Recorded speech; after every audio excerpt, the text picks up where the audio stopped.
This is Steve Knotts from Mixotexture, getting going with the sound design workshop on ADSR envelopes. You never know exactly when the stream is going to start, so I like to repeat what we're doing a couple times. And while I'm waiting for people to come in, let's listen to a little bit of music. A little bit of a beat loop happening. So hey, how you doing? Say hi in the chat. I see a couple people are watching, so give me a little hello in the chat window so I know you're here. Tell me where you're coming from, and we're gonna start in just a second. Also, got to get my monitor window up. Start, so I like to repeat what we're doing. There it is. Yeah. Sometimes the studio camera video is a little bit glitchy, but when we go full screen and live, it smooths out, and then we can have an HD replay. So what we're gonna do today is I'm gonna talk about ADSR envelopes. That's attack, decay, sustain, and release. And these are a great way to customize your sounds and get your own feel with any instrument you're using, not only in live, but any synthesizer in the world. They pretty much all have envelopes that you can use for controlling usually volume, but also filters and lots of other things inside the synth. It's a big topic and more than we can talk about in 1 hour or 45 minutes, but I'm gonna show you the basics of the ADSR envelopes in Operator, and we're gonna play with a little lead synth sound, make like a slow pad, also a fast bell kind of a thing, and even a sound that's shaped like if you're doing chords where you want to have a sound that's on and off, kind of like a longer sound but not as long as a pad. That kind of stuff we're gonna do. So, and for anybody who's been doing the monthly challenges with us in Mixotexture, this is part of the May session lesson where you get a live pack of sounds, and it's got instruments and a construction kit inside it, and then I'll show you how that instrument works in context of making a track, because we're making a track this month in 4 weeks, and this is week 1 where you customize your own original sounds. After that, we got to put them together in a song structure that's going to make some kind of sense, and then there's the mix down phase after that.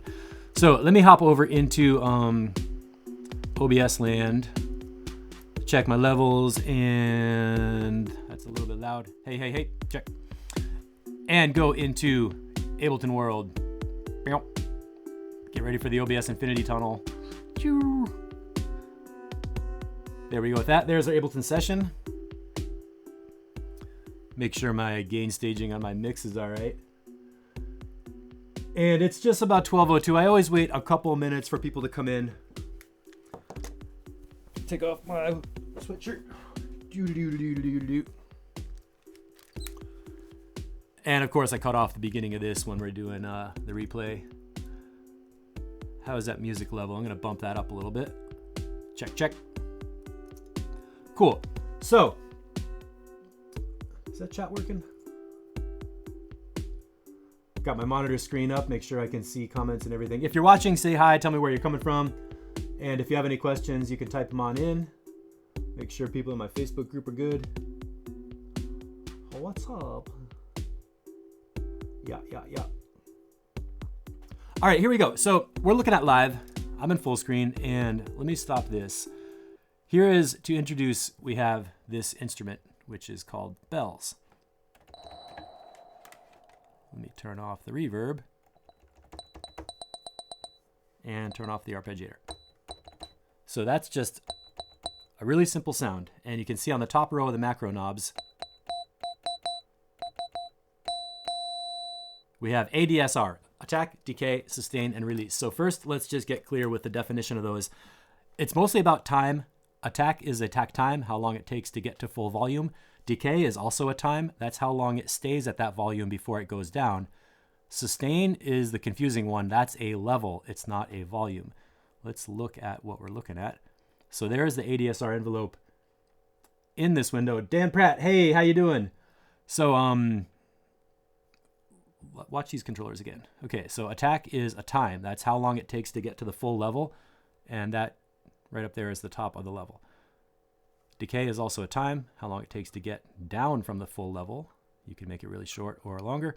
Sustain is a level, which is like how loud it remains when you're past the decay phase. And then release is what happens when you let go of the key. So let's put everything down super short and see what we get. We get a click. I know you can hear my finger on the keyboard, but the sound is making a click.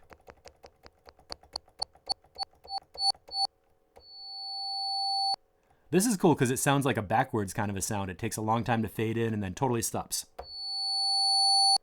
I'm gonna go down an octave.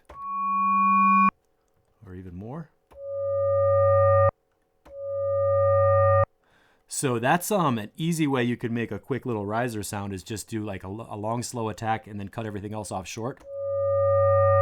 And depending on what the tone of the original sample is, or original instrument, changing the attack can make it feel like it's a backwards sound. I know that's not the only thing we're going to do today, but it's a fun little mention. What about decay?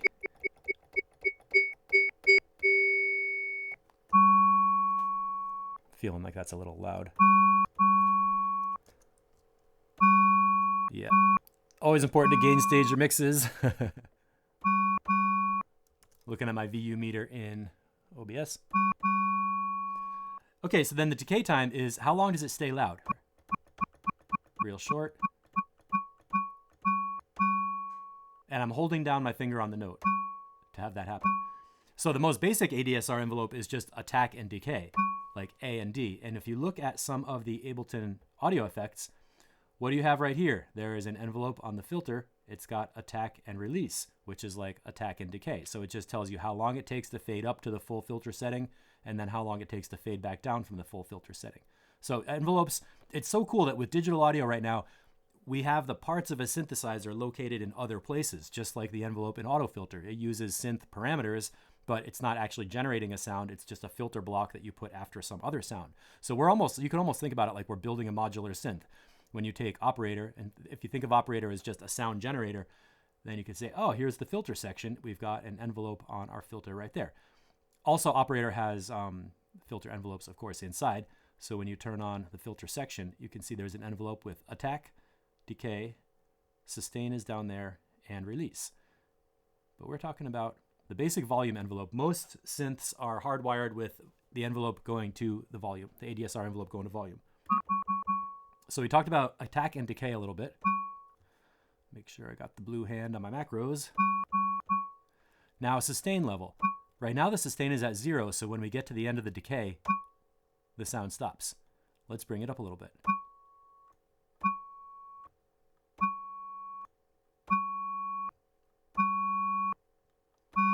And when it's all the way up, the sound comes on and just stays on. Sometimes when you plug in a synth, like a modular synth for the first time, and none of these are set up, you could get a harsh on and off sound like this.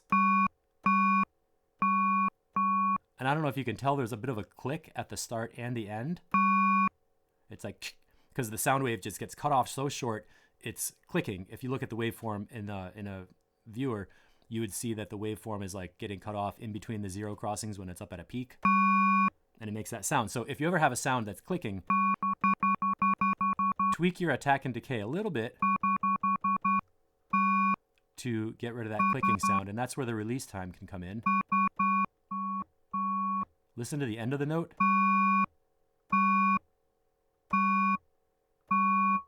After I let go, it starts to linger.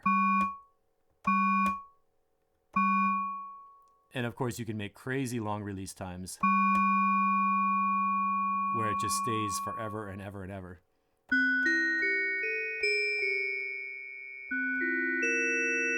You know, that can get a bit too much. So that's the very basics of ADSR and what those words mean.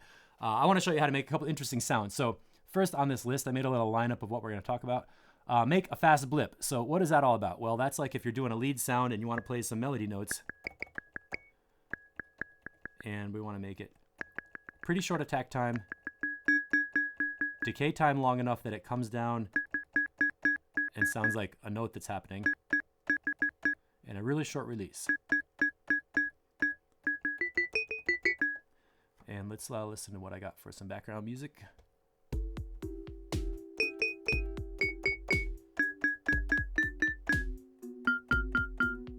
The bell sound has a little strange pitch.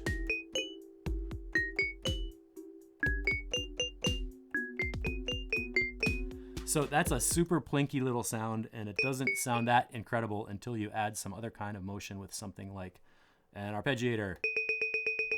We'll get to that in a second. What about if I want to make a slow pad sound? What does slow mean? That means if it's coming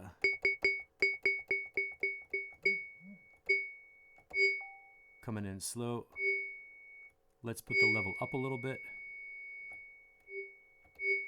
and let that keep going.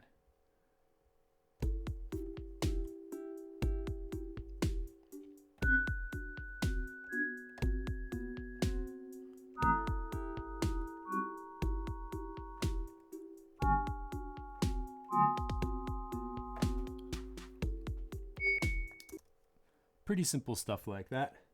If you have any questions, type them on in. I'm not sure my chat is totally updating at the right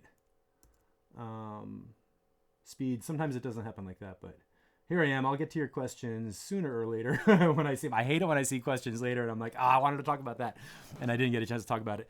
So making a pad sound is about like a long, slow attack time and then letting it settle in with the sustain at a level that feels comfortable.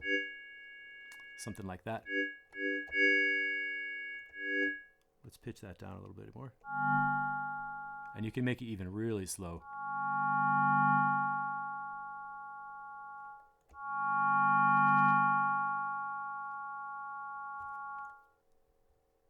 Like that. And there are some interesting options for envelope looping inside of Live. So let me reset my envelope settings. And watch what happens down here. There's a loop thing where you can loop the whole ADSR envelope to make a kind of a pulsing sound. Let's loop that.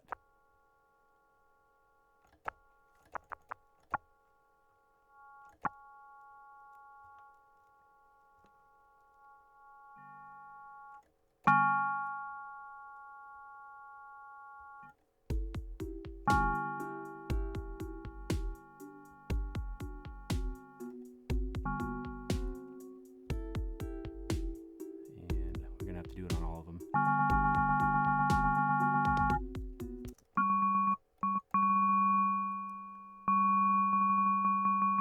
So to get some pulsing motion in your sound, we lower the sustain a little bit. Always takes a little bit of tweaking to get it to sit in just right. So it sounds like the sound is repeating, and this is a good thing to do when you have a really short sound and you want to make it do something more interesting, is get some motion in there, get it repeating. It's a way to customize your sounds and make them sound a little bit more like, you know, you're doing something with them instead of just having like, oh, this is just another preset.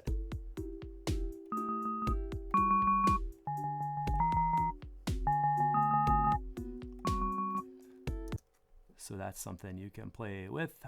I'm going to turn that envelope looping off because I want to go on to something else. Okay, so what else can we do to add some interesting things to the sound? We talked about a fast blip, slow pad, crisp chords. All right, so if you want to stack up these sounds and get them doing, like if you're playing chord parts or something, that's going to be like a short attack, kind of a short decay, and make sure that the sustain level is low enough that after the attack comes through, there's something left after it. And the effect this makes is it gives you like a bump on the front of the sound that's going to be kind of more percussive, cut through the mix, and then you'll still have something left at the end to hold the melody or the harmony. And I know that mix is going to be a little bit loud.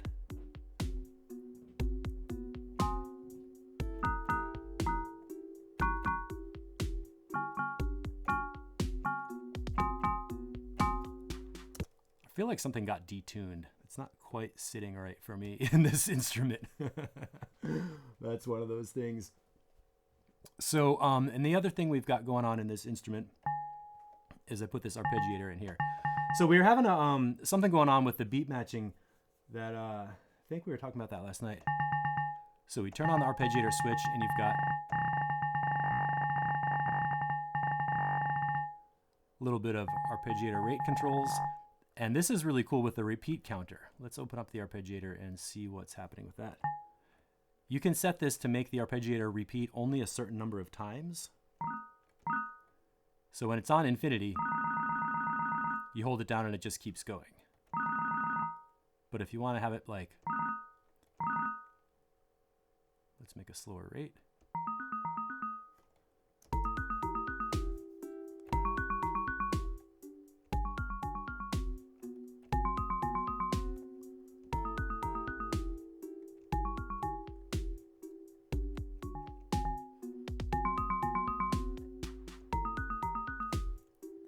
You can control how many times it goes through.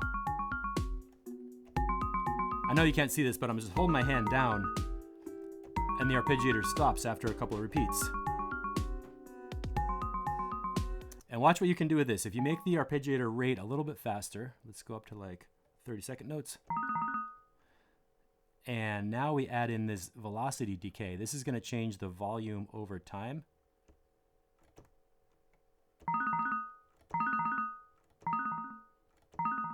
And it decays down more quietly. So check this out.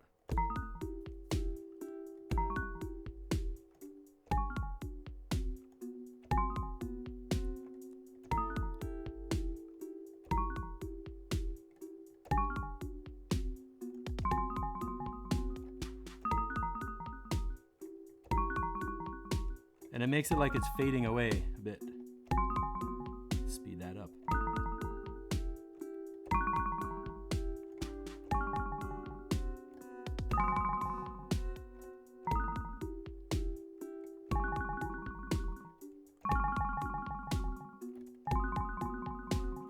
I think that's kind of a cool effect. And if you leave it on infinite repeats, the decay time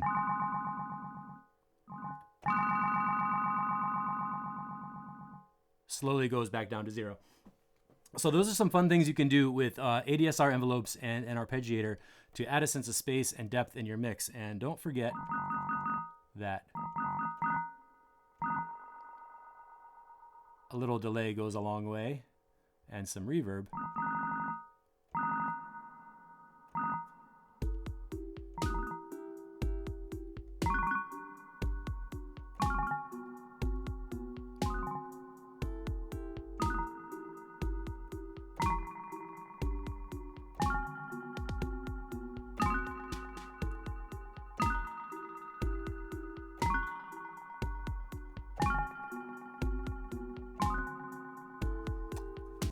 Like that. What are we doing with these effects? Well, there's a delay section and a reverb on the aux returns. I'm sure you're familiar with what returns are all about. You drop the effect in the return section, and then the send knobs from here are sending a copy of it over to the return unit. This reverb is a gated reverb, and to show you another place where it's useful to know about envelopes, the gate has some attack and release settings that are sort of like an envelope. So I'm going to make a much more simple sound. Let's turn the delay down and crank the reverb up. So what we have here is a long reverb. Basically simple reverb, there's a little compressor after it. And gated reverbs are fun because you can make a really big reverb sound and then cut the tail off of it so it doesn't continue too long and get all mushy. That's where you can use the threshold here to determine when the gate gets cut off.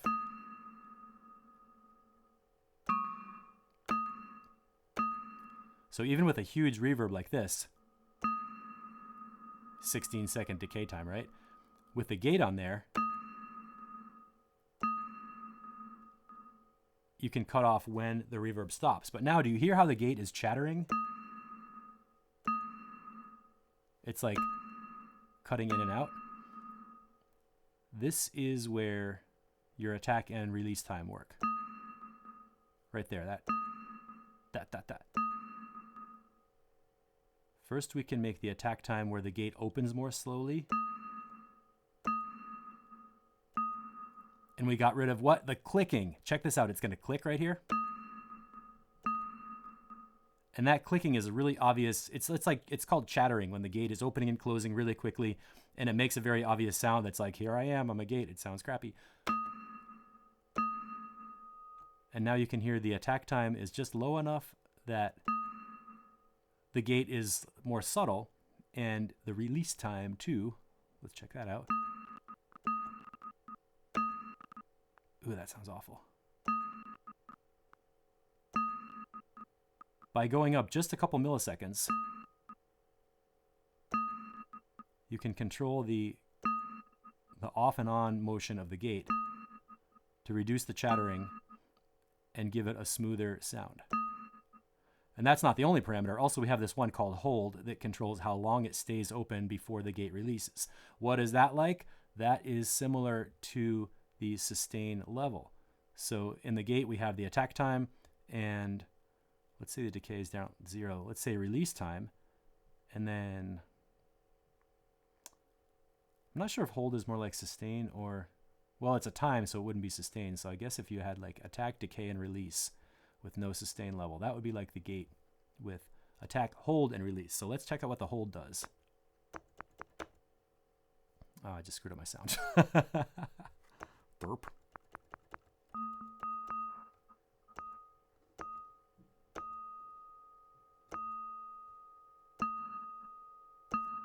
And I can hear that reverb moving in and out.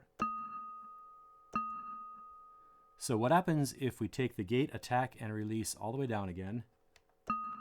We have that crappy chattery gate. If we make the hold, let me lower my release time on the sound so we're only hearing the reverb. Now by controlling how long the gate stays open just with the hold parameter,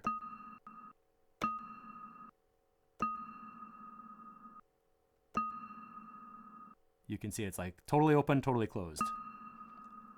So by working with these three parameters, you can make the clicking go away,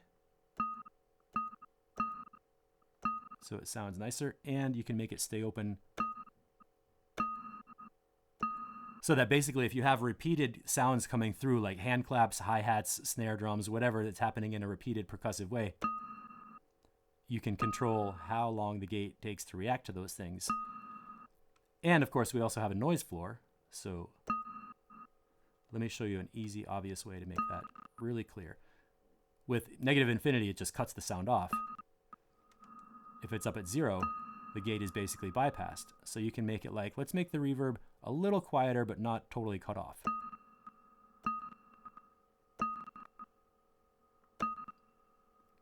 And now go back to our anti-click with the attack and release times.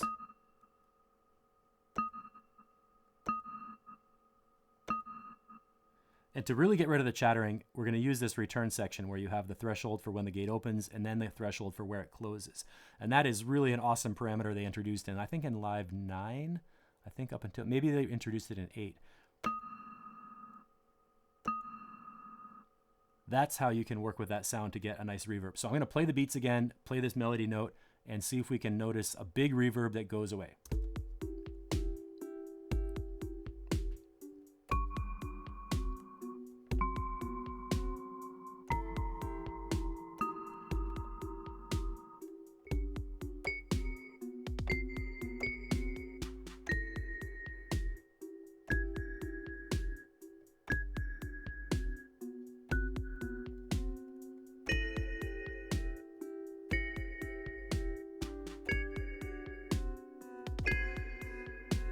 So what we're doing is making a really big reverb that comes up and blooms after the note and makes a huge sound and then gets out of the way.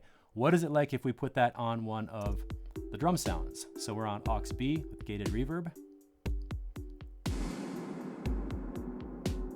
Total explosion. We're gonna need to change our threshold.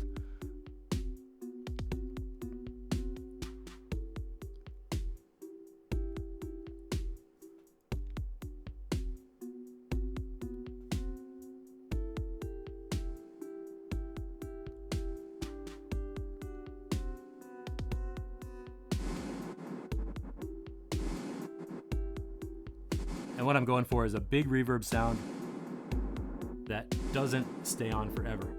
Here's the one that stays on forever. It's like way too much, right? So we turn the gate on.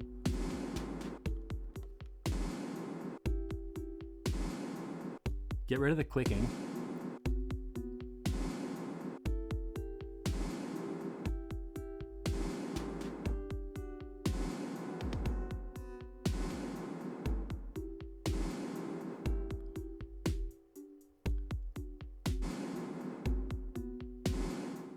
And then I'm going to lower the return level to just make it sound nicer in the mix. So you can hear that gives the snare drum like this huge reverb on it, but then the reverb is gone pretty quick. Compare that to the gate off. It's getting like mushy, muddy, cluttered up. So let's put the gate on there. And it's still doing a little chatter, so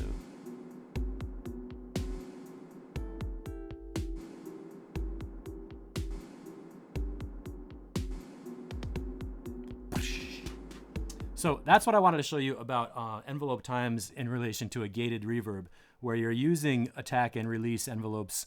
It doesn't say like, oh, this is an envelope, but you're basically, if you think about a sound that happens over a period of time, you control when it starts, when it ends, how loud it gets in the middle, and then you tune that in with your instruments to customize what you're doing and get some kind of a unique sound. That's cool for the application you're working with or the purpose you're working with. Also remember I was saying about envelopes in other places. We have in auto filter an envelope setting with attack and release. You'll see them all over the place in other things. You could even think in the glue compressor or any compressor, the attack time and the release time are related to how the sound changes. So how quickly does the compression start? How slowly does it release afterwards? All these micro time settings are really going to help your sound design and let you tweak things in and get customized sounds. I am not 100% sure YouTube's working because I don't see very many comments. I mean, obviously YouTube's working, but sometimes the chat freezes on the computer that I'm broadcasting with and I don't get all the comments that are coming through. So if I missed any, I'm sorry about that, and I'll answer you later on. This is, what's it, about 12:25. Yeah, I wanted to keep this one nice and short. So let me show you where you can get some more of the free presets. What we're looking at here is an Ableton Live pack that I made for the people in the Mixitecture group who download the pack. We use it together to make a new piece of music every month. And you have like a construction kit of sounds and Bell's instrument, this bass instrument.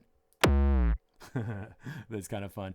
So I want to show you the member site itself. This is totally free and you're going to be able to get a couple free presets from it. So there's my OBS window, there's my broadcast window. Okay, so here is the Mixitecture site. Let's start from the very outside. There's a link in the YouTube video. This is what it looks like at the login page. If you don't have an account, totally fine, not a problem. You click enter as guest. This site is totally free to use. You don't have to have a credit card or anything to sign up. And right on the front up top, there are free resources for Ableton producers. So click in here to learn more. And you'll see there's a little intro thing where I tell you about what Mixitecture is doing, what makes it different, blah, blah, blah, blah, blah. And these on the side are grayed out, how the site works, demo, session, lesson, free presets. Oh, I want to get in there. How do I get the free presets? Well, you sign up using the form below. Totally free. You put in your name, email address, and you'll get access to these things. So I want to show you what this looks like as a user. So I'm going to sign in with my user account, not my admin account. Yeah, see how long it took to take my password in? I feel like there's a glitch today. Dan Pratt, here's a chat. All right, cool. So it's you and me. Thanks, I appreciate that. So anybody who's watching on the replay, this is what it looks like when you get your free user account, which is so easy. All you do is sign up with your email address. You get instant access, no credit card required, no monthly charges for using the site. And then you can get right in here to free resources. You click on the picture or you click view product.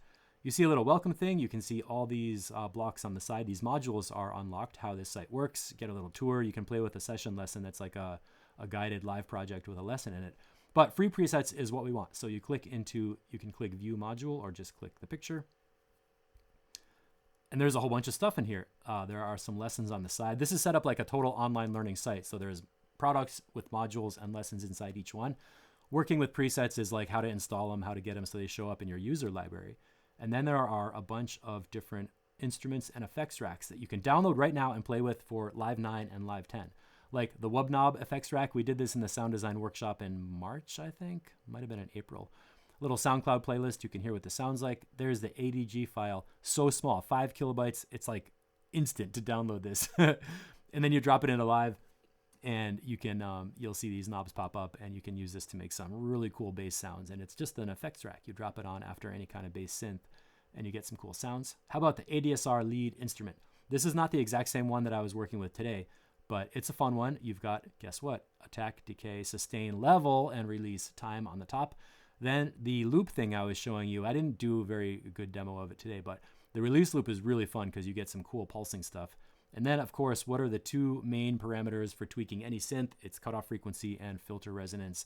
That's probably a low-pass filter using one of the analog vintage. I'm going to go back to the member site and make a place where I can edit this video and cut it off. So if you're watching this and you want to download these sounds, all you have to do is go to the free resources section, log in and or sign up, and you'll get a free user account where you can log in and get all these different free presets. LFO sub bass, ARP mono bleeps. Ooh, the master channel test mix racks. This was a fun one we did at the end of the month when it's time to export a mix and do some simple EQ, compression, and limiting. And if you do a couple stages of compression, you can get a louder track without having it sound totally squished to death. That is free for everybody. And once again, let me log out of my user account. Here's the front panel. If you see that page, you do enter as guest. and you get into the preview section or the teasers. And all these different things or different lessons you can check out. So free resources for Ableton producers, you click learn more. It'll take you right inside. And then there's a welcome video. Here's what you get. And you sign up using this form, name, email address, sign up, and you get instant access to download these presets, bring them into your own tracks, and start playing around with Live to have some fun with it. So let me come back out of Ableton land into Studio land. Hey, it's me, it's Steve. So this has been a strange sound design workshop. Never did one quite like this before with a big block of troubleshooting, but it's Tuesday afternoon, and that's what I wanted to work on. So if you're watching the replay and you have a question, type it in the comments. I can answer you later. Yeah, Dan, now I know I'm not crazy, right? Totally. And for everybody who's in the Mix Texture group, if you're working on your track, please export a little bit of audio and share it in the new tracks post. We want to hear what you're working on, what it sounds like, and give you some tips on it. You can also listen to what other people are doing. Give them some comments using our fantastic timestamp comment recipe where you listen, put in a time, ask a question, and say, hey, how'd you do this? It sounds cool. I want to be able to do that. That's really what it's all about. And, I'm hoping to hear some cool audio. I started a crazy ass techno track when I was making this live pack that I'll put a little snippet of it in there. It's very interesting. It's 12:40. We're not going to keep going all day. The link is in the YouTube text where you can get the free presets. I'm Steve Knotts from Mix Texture, and I'm happy to hear any of your music. You don't have to be using Ableton to post it in our group and share your tracks. So you're welcome to do that. And that's going to be it for now. Let me get back to my YouTube window. I'm going to click the stop button right now. All right. See you later. Thanks for watching, Dan, and thanks everybody else. Bye-bye.